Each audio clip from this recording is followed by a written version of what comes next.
റിയൽമിയുടെ Realme V50 എന്ന പുതിയൊരു smart phone ഇപ്പോൾ ലോഞ്ച് ചെയ്തിട്ടുണ്ട്. ഈ ഒരു വീഡിയോയിൽ നമ്മൾ നോക്കാൻ പോകുന്നത് Realme V50 5G എന്നുള്ള സ്മാർട്ട് ഫോണിനെ പറ്റിയിട്ടാണ്. വീഡിയോ തുടങ്ങുന്നതിന് മുമ്പ് പറയാനുള്ള ഒരു കാര്യം എന്താ വെച്ചാൽ, നിങ്ങൾ ടെക് വാർത്തകൾ ഫോളോ ചെയ്യാൻ താല്പര്യമുള്ളവരാണെന്നുണ്ടെങ്കിൽ നമ്മുടെ വാട്സപ്പ് ചാനലിലോ അല്ലാന്നുണ്ടെങ്കിൽ ടെലഗ്രാം ചാനലിലോ ജോയിൻ ചെയ്യാവുന്നതാണ്. താഴെ ഡിസ്ക്രിപ്ഷനിലും അതുപോലെ തന്നെ കമൻറ്റ് ബോക്സിലും നമ്മുടെ വാട്സപ്പ് ചാനലിൻ്റെയും അതുപോലെ തന്നെ ടെലഗ്രാം ചാനലിൻ്റെയൊക്കെ ലിങ്കും കാര്യങ്ങളൊക്കെ കൊടുക്കുന്നുണ്ട്. അവിടെ റെഗുലർ ആയിട്ടുള്ള ടെക് അപ്ഡേറ്റ്സും കാര്യങ്ങളൊക്കെ ലഭിക്കുന്നതായിരിക്കും. ആദ്യം നമ്മൾ ഫീച്ചേഴ്സും കാര്യങ്ങളൊക്കെ നോക്കുകയാണെന്നുണ്ടെങ്കിൽ ഡിസ്പ്ലേയുടെ കാര്യത്തിൽ Realme V50യിൽ 6.72 ഇഞ്ചിൻ്റെ ഫുൾ HD+ ഡിസ്പ്ലേ കൊടുത്തിട്ടുണ്ട്. LCD പാനലാണ് ഇതിൽ ഉപയോഗിച്ചിരിക്കുന്നത്. പിന്നെ ഈ ഒരു സ്മാർട്ട് ഫോൺ 13,900 രൂപ പ്രൈസ് റേഞ്ചിലാണ് വരുന്നത്. ആ ഒരു പ്രൈസ് റേഞ്ചിൽ LCD പാനൽ എന്നുള്ളത് ഓക്കെയാണ്. പിന്നെ പഞ്ചോൾ ഡിസൈൻ കൊടുത്തിട്ടുണ്ട്. പഞ്ചോൾ വരുന്ന ടോപ്പ് സെൻറ്റർ ഭാഗത്തായിട്ടാണ്. ഡിസ്പ്ലേയിൽ 120 Hz റിഫ്രഷ് റേറ്റ് ഒക്കെ സപ്പോർട്ട് ചെയ്യുന്നുണ്ട്.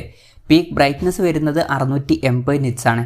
അപ്പോൾ ഡിസ്പ്ലേ ഫീച്ചേഴ്സ് മൊത്തത്തിൽ നോക്കുമ്പോൾ ഈ ഒരു പ്രൈസ് റേഞ്ചിൽ 5G ഫോണാണ് എന്നുള്ള കാര്യം കൺസിഡർ ചെയ്യുമ്പോൾ തിരക്കില്ലാത്ത ഫീച്ചേഴ്സൊക്കെ വരുന്നുണ്ട് എന്ന് പറയാവുന്നതാണ്. Side mounted finger print sensor ഇതിൽ കൊടുത്തിട്ടുണ്ട്. ഫോണിൻ്റെ വെയിറ്റ് വരുന്നത് 190 gram ആണ്. തിക്നെസ് വരുന്നത് 7.89 mm ആണ്. പ്രോസസ്സറിൻ്റെ കാര്യത്തിലോട്ട് വരികയാണെന്നുണ്ടെങ്കിൽ mediatek dimensity 6100+ എന്ന പ്രോസസ്സർ ഈ ഫോണിൽ കൊടുത്തിട്ടുണ്ട്. ഈ ഒരു പ്രൈസ് റേഞ്ചിൽ ഇത് തിരക്കേടില്ലാത്തൊരു നല്ല പ്രോസസ്സറാണ് എന്നൊക്കെ തന്നെ പറയാവുന്നതാണ്. 5G സപ്പോർട്ടും കാര്യങ്ങളൊക്കെ ഇതിൽ വരുന്നുണ്ട്. ഈ ഒരു ഫോണിൻ്റെ ബേസ് വേരിയന്റിൽ തന്നെ 6GB റാമും 128GB ഇൻറ്റേർണലും കൊടുത്തിട്ടുണ്ട്. 8GB റാമും 256GB ഇൻറ്റേർണലുമായിട്ട് വരുന്ന ഒരു വെർഷനും വരുന്നുണ്ട്. മെമ്മറി എക്സ്പാൻഡ് ചെയ്യണമെന്നുണ്ടെങ്കിൽ മെമ്മറി കാർഡ് സ്ലോട്ട് ഈ ഫോണിൽ വരുന്നുണ്ട്. വെർച്വൽ റാം എന്നുള്ള ഫീച്ചറും ഇതിൽ കൊടുത്തിട്ടുണ്ട്. അതായത് എക്സ്ട്രാ റാം വേണ്ട സമയത്ത് ഇൻറ്റേർണൽ മെമ്മറിയിൽ നിന്ന് കുറച്ച് മെമ്മറി എടുത്തിട്ട് അത് റാം ആയിട്ട് യൂസ് ചെയ്യും. അങ്ങനെ 8GB റാം വരെ എക്സ്ട്രാ നമുക്ക് ലഭിക്കുന്നതായിരിക്കും. 3.5 mm ഓഡിയോ ജാക്ക് ഈ ഫോണിൽ കൊടുത്തിട്ടുണ്ട്. Android 13 ബേസ് ആയിട്ടുള്ള Realme സോഫ്റ്റ്വെയർ ആണ് ഈ ഫോണിൽ വരുന്നത്. ക്യാമറയുടെ കാര്യം പറയുകയാണെന്നുണ്ടെങ്കിൽ ഫോണിൻ്റെ പിന്നിൽ ഡ്യുവൽ ക്യാമറ സെറ്റപ്പ് കൊടുത്തിട്ടുണ്ട്. 13 MP മെയിൻ ക്യാമറ സെൻസറാണ് ഈ ഫോണിൽ വരുന്നത്. രണ്ടാമത് ഒരു AI ലെൻസും കൊടുത്തിട്ടുണ്ട്. അൾട്രാ വൈഡ് ആംഗിൾ ലെൻസ് ഒന്നും ഇതിൽ വരുന്നില്ല. പിന്നെ ഫ്രണ്ടിൽ 8 MP സെൽഫി ക്യാമറ ആണ് വരുന്നത്.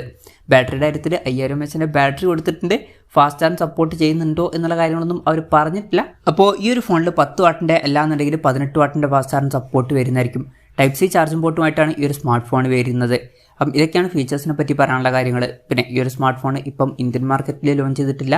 ഇപ്പോൾ ചൈനീസ് മാർക്കറ്റിലാണ് ഈ സ്മാർട്ട് ഫോൺ ലോഞ്ച് ചെയ്തിരിക്കുന്നത്. ചൈനീസ് മാർക്കറ്റിൽ ഈ ഫോൺ ലോഞ്ച് ചെയ്തിരിക്കുന്നത് 1199 yuan എന്ന പ്രൈസിങ്ങിലാണ്. അതായത് 13,900 രൂപ പ്രൈസ് റേഞ്ചിൽ. ആ ഒരു പ്രൈസ് റേഞ്ചിൽ ഈ പറഞ്ഞിട്ടുള്ള ഫീച്ചേഴ്സ് എങ്ങനെയുണ്ടെന്ന് വെച്ചാൽ അത്ര ബെസ്റ്റ് എന്ന് പറയാൻ പറ്റില്ല, എന്നാലും തരക്കേടില്ലാത്ത ഫീച്ചേഴ്സ് എന്ന് പറയാം, അത്രയേ ഉള്ളൂ. പിന്നെ ഈ ഫോൺ ഇന്ത്യൻ മാർക്കറ്റിൽ ലോഞ്ച് ചെയ്യുമോ എന്ന് വെച്ചാൽ ഈ ഒരു ഫോൺ ചിലപ്പോൾ ഇന്ത്യൻ മാർക്കറ്റിൽ ലോഞ്ച് ചെയ്യുള്ളൂ. എൻ്റെ ഒരു അഭിപ്രായത്തിൽ ഈ ഫോൺ ഇന്ത്യൻ മാർക്കറ്റിൽ ലോഞ്ച് ചെയ്യേണ്ട ആവശ്യമില്ല. കാരണം ഇന്ത്യയിൽ ഓൾറെഡി Realme Narzo 60X അതുപോലെ തന്നെ Realme 11X 5G എന്നീ ഫോണിൽ വരുന്നുണ്ട്. ഏകദേശം ഈ ഫോണിൻ്റെ അടുത്ത് വരുന്ന ഫീച്ചേഴ്സും കാര്യങ്ങളൊക്കെയാണ് ആ ഫോണിൽ വരുന്നത്. ഇതിനേക്കാൾ ബെറ്റർ ആയിട്ടുള്ള ഒരു ചാർജിങ് സ്പീഡും അതുപോലെ തന്നെ കുറച്ചും കൂടി ബെറ്റർ ആയിട്ടുള്ള ക്യാമറ സെറ്റപ്പും വരുന്നുണ്ട്. എന്നാൽ ആ ഫോണാണെങ്കിൽ 13,000 രൂപ പ്രൈസ് റേഞ്ചിൽ ഇന്ത്യൻ മാർക്കറ്റിൽ അവൈലബിൾ ആണ്. അപ്പം ഇനി ഈ ഒരു ഫോണിൻ്റെ ആവശ്യം ഇന്ത്യൻ മാർക്കറ്റിൽ ഇല്ല എന്നാണ് എനിക്ക് തോന്നിയിട്ടുള്ളത്. എന്തായാലും ഇതിനെ പറ്റിയിട്ടുള്ള നിങ്ങളുടെ അഭിപ്രായം ജസ്റ്റ് ഒന്ന് കമൻറ്റ് ചെയ്യുക. എന്തായാലും റിയൽമിയുടെ Realme V50 എന്ന പുതിയൊരു സ്മാർട്ട് ഫോൺ ഇപ്പോൾ ലോഞ്ച് ചെയ്തിട്ടുണ്ട്. ഈ ഒരു ഫോണിനെ പറ്റിയിട്ടുള്ള നിങ്ങളുടെ അഭിപ്രായം ജസ്റ്റ് ഒന്ന് കമൻറ്റ് ചെയ്യുക.